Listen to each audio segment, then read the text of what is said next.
Ne demeyeceğim hem sözüm olsun. Kadının zalicim Röye düşmani deyiptin şorfem kulum olsun. Dimene sözüm yok olunmaka dedivecim dilim varsın. Ecem canım köyüm olsun. Tenedime oğlum söysin. Alın gelinim, ömüm gelin. Tutun toyum, olsun oyun. Ecem canım köyüm olsun. Tenedime oğlum söysin. Alın gelinim, ömüm gelin.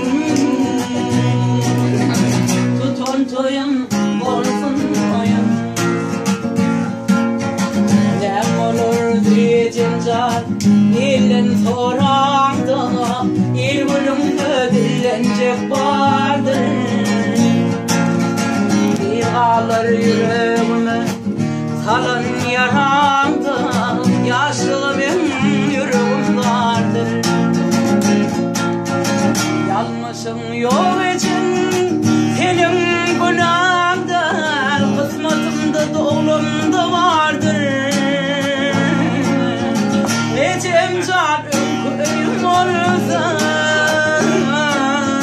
Denedine oğlum söysin. Alın gelinin ömüm gelin. Tutun toyum olsun oyun.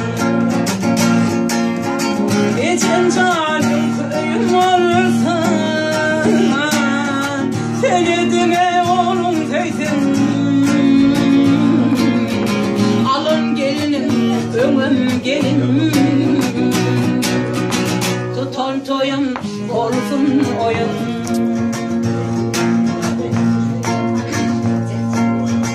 Ağlama ecem can bir gıydı idina. Onun bilen durmuşum olma. Gitsin gelin gelin özleyin yarına. Şol gözlü yüreğim alma. Öğlenen at gelir illerden özüme.